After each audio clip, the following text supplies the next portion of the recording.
नमस्कार दोस्तों, मैं डॉक्टर सरिता त्रिपाठी आज आप लोगों से एक ऐसे विषय पर बात करूंगी जो हर तरफ चारों तरफ एक ही बात की चर्चा हो रही है कि इस कोरोना काल में बच्चों की शिक्षा कैसे संभव हो, और भी उस समय जिस समय 3 महीने से स्कूल और कॉलेजेस सब बंद हैं। तो सूचना क्रांति यानी इस इलेक्ट्रॉनिक युग में इंटरनेट और मोबाइल द्वारा ही ये संभव हो सकता है। तो बच्चों की पढ़ाई का कोई नुकसान ना हो, उनकी शिक्षा निरंतर चलती रहे, तो कोई ना कोई उपाय तो करना ही होगा ना। और इसीलिए विद्यालयों ने ऑनलाइन क्लासेस का प्रारंभ किया। हम सभी जानते हैं कि पश्चिमी देशों में ऑनलाइन क्लासेस का प्रचलन काफ़ी वर्षों से चला आ रहा है, और वहाँ तो ऐसे कॉलेजेस और ऐसे स्कूल्स हैं जो ऑनलाइन क्लासेस द्वारा ही अपनी सारी स्कूलिंग या अपने एजुकेशन कंप्लीट करते हैं। ऐसे बहुत सारे संस्थाएं वहाँ पर हैं। तो फिर हमारे देश में ऑनलाइन क्लासेस का विरोध क्यों? बहुत सारे लोग एक नकारात्मक सोच फैला रहे हैं FB पे वीडियो अपलोड करके कि ऑनलाइन क्लासेस जो विद्यालयों ने जो ऑनलाइन क्लासेस प्रारंभ किया है वो उनका एकमात्र फीस वसूलने का एक तरीका है। नहीं पेरेंट्स, स्कूल हमेशा से बच्चों की सर्वांगीण विकास के लिए सदैव प्रयत्नशील है। वो हमेशा चाहते हैं, तो उनका मात्र एक यही उद्देश्य था। यह उद्देश्य है कि बच्चों की जो पढ़ाई से कनेक्टिविटी है वो बनी रहे। इस कोरोना काल में वो घर में अकेले कैद हो चुके हैं, और उन्हें एंगेज करने का एक यही सबसे अच्छा तरीका था कि बच्चे लगातार, क्योंकि बच्चों को स्कूल आना बहुत पसंद होता है, बच्चे स्कूल मिस करते हैं। मुझे बहुत सारे पेरेंट्स कॉल करके बोल रहे हैं कि my children are missing school. तो स्कूल का एकमात्र यही उद्देश्य है, लेकिन फिर भी लोग इस तरह की नकारात्मक सोच को क्यों फैला रहे हैं ये मेरे समझ में नहीं आ रहा है।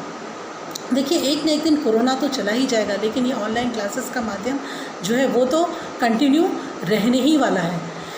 और हमेशा से ये सत्य है कि जब भी कोई नया दौर आता है तो वो उन्नति के लिए ही आता है। और जब कोई भी ऐप या एंड्रॉयड फ़ोन आते हैं तो हम उसे तो बहुत इजीली अडेप्ट कर लेते हैं। जैसे कि जब हम विदेश यात्रा पे जाते हैं तो उनकी टेक्नोलॉजी के बारे में तो हम लोग बहुत सारा एग्जाम्पल्स देते हैं कि वो लोग काफ़ी तरक्की कर रहे हैं, वो लोग काफ़ी अपने टेक्नोलॉजीज़ के द्वारा। तो आज के युग में ये ऑनलाइन क्लासेस भी एक नीड है बच्चों की शिक्षा को कि कनेक्टिविटी बनी रहे। इसी वजह से ये ऑनलाइन क्लासेस के द्वारा बच्चों को पढ़ाया जा रहा है। मैं बार बार यही कहूँगी, जैसे अगर हम 20-25 वर्ष पूर्व हम ये क्या ये संभव था कि हम आज एक दूसरे को ऑनलाइन या वीडियो के द्वारा एक दूसरे को देख पा रहे हैं, बात कर पा रहे हैं? क्योंकि 20-25 वर्ष पहले जैसे कि हम कबूतर चिट्ठी पहुंचाते थे, ये हमने कभी सोचा नहीं होगा कि आज के युग में क्या हो सकता है। और फिर उसका रूप टेलीग्राम ने लिया, बहुत सारे मशीन्स के आविष्कार हुए और हमारा देश इसी तरह से प्रगति करते रहा। लेकिन कुछ लोगों की, जैसे मैंने बताया कि हमारी जो सोच है वो दोहरी सोच है कि जो चीज़ें हमें जल्दी से अडेप्ट करनी चाहिए वो हम लोग उस चीज़ को जल्दी से अडेप्ट नहीं करते। स्पेशली मदर्स को तो मैं एडवाइस देना चाहूँगी कि ये आप लोगों के लिए एक सुनहरा मौका है, एक गोल्डन अपॉर्चुनिटी। इसको एक आप सकारात्मक सोच बनाकर, जैसे किसी ने ये कहा कि स्कूल ऑनलाइन क्लासेस तो पढ़ा रहा है, 2-3 घंटे कंटिन्यू पढ़ाता, तो बच्चे तो पढ़ ही नहीं रहे हैं, माताएं पढ़ रही हैं, माताओं को बैठ के उनका समय भी नष्ट हो रहा है, उनको बैठना पड़ रहा है, और बच्चे तो पढ़ नहीं रहे। नहीं पेरेंट्स, इसी सोच को अगर आप एक पॉजिटिव वे में अगर आप सोचते हैं तो आप ये क्यों नहीं सोचते कि आपको इतना अच्छा मौका मिल रहा है ये जानने के लिए कि टीचर्स बच्चों को कैसे पढ़ा रहे हैं। आपका और मेरा समय तो बीत गया, हमने अपनी एजुकेशन कंप्लीट कर ली। हम लोग के समय की जो पढ़ाई थी या हम लोग का समय का जो सिलेबस था वो आज के सिलेबस से वास्ट डिफरेंस है। तो हमें मौका मिल रहा है कि हम कुछ नया, घर बैठे हैं हम कुछ नया सीखें, और जो कुछ भी पढ़ाई ऑनलाइन द्वारा हो रही है वो सीख कर हम बच्चों को गाइड कर सकते हैं घर पर बैठे। नहीं तो अमूमन बाकी समय क्या होता है कि जब रेगुलर स्कूल्स चलते हैं तो बच्चे घर पर आते हैं, उन्हें होमवर्क मिला होता है, आप सिर्फ उन्हें होमवर्क करवा देते हैं, लेकिन आपको समझ में नहीं आता है कि टीचर्स जो स्कूल में पढ़ा रहे हैं उनका टीचिंग मेथडोलॉजी क्या है, उनका पढ़ाने का क्या तरीका है। तो आपको एक you have got a very golden opportunity कि मम्मीज़ कि आप लोग घर बैठकर ये सारी चीज़ें अपने बच्चों को गाइड करेंगी तो उससे उनका और ज़्यादा फ़ायदा होगा। तो इसी तरह ये सब टेक्नोलॉजी के उदाहरण है। नया दौर जब भी आता है तो प्रगति और उन्नति की तरफ ही लाता है। मुझे याद है जब नेहरू जी ने कंप्यूटर्स हमारे देश में लाना चाहा था तो उस समय भी पार्लियामेंट में बहुत विवाद हुआ था, लोगों ने इसका विरोध किया था कि बहुत सारी टाइपिस्ट की नौकरी चली जाएगी, और इसीलिए हम लोग जिस स्पीड से उन्नति करनी चाहिए या विकास करना चाहिए नहीं कर पाए। लेकिन निरंतर प्रयास के बाद भी राजीव गांधी ने सुपर कंप्यूटर्स इस देश में इंट्रोड्यूस किए, हमारे देश में इंट्रोड्यूस किए, और आज मानते हैं हार्डवेयर में तो हम लोग अभी भी बहुत पिछड़े हो रहे हैं कि सॉफ्टवेयर में अभी भी हमारे भारत का वर्चस्व पूरी दुनिया में है। तो पेरेंट्स क्यों नहीं, तो क्यों हम इसे नहीं अपनाते हैं। बहुत चारों तरफ एक ये बात हो रही है कि कंटिन्यू बच्चों को मोबाइल के थ्रू पढ़ाना बच्चों की आँखों को नुकसान पहुंचा रहा है। तो मैं तो बहुत बार देखती हूँ कि बहुत सारे मदर्स जब बच्चे परेशान करते हैं तो घंटों उनको हाथ में मोबाइल दे देते हैं, और वो घंटों भर मोबाइल हाथ में देके कभी कार्टून्स देखते हैं, वीडियोस देखते हैं, तो क्या तब उनकी आंखों को नुकसान नहीं पहुंचता है। और सिर्फ 45 और 40 मिनट्स में अगर वो पढ़ रहे कुछ सीख रहे हैं। और सबसे खुशी की बात ये कि आज तक कि बच्चों को भी ये समझ में आ रहा है कि पढ़ाई मोबाइल के द्वारा भी पढ़ाई हो सकती है। ये उनके लिए एक नया विषय है, क्योंकि बच्चे आज तक मोबाइल को सिर्फ एक यही माध्यम समझते थे कि इसमें हम लोग कार्टून देख सकते हैं, इसमें हम लोग बहुत सारे गाने सुन सकते हैं, बहुत सारी राइम्स देख सकते हैं। लेकिन आज उन्हें पता चला है तो ये कैसे संभव हुआ है।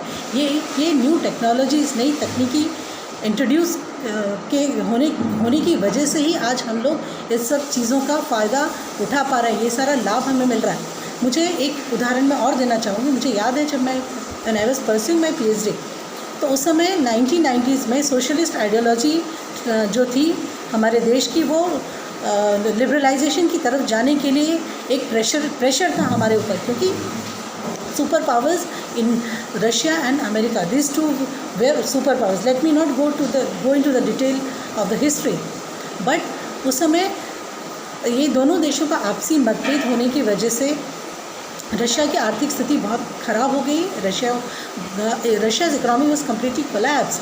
तो and we all know that कि India was the largest trading partner of Russia. तो रशिया से हमें बहुत सारी मदद मिलती थी, और हम सब जानते हैं कि जब हमारा देश आज़ाद हुआ था तो हमें छोटी छोटी चीज़ों पर विदेशी कंपनियों पर निर्भर रहना पड़ता था।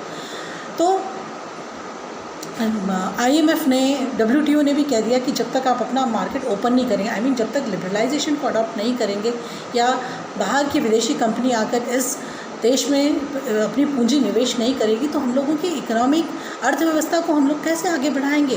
तो उस समय भी बहुत सारा विरोध हुआ था, बहुत लोगों ने इसका विरोध किया था।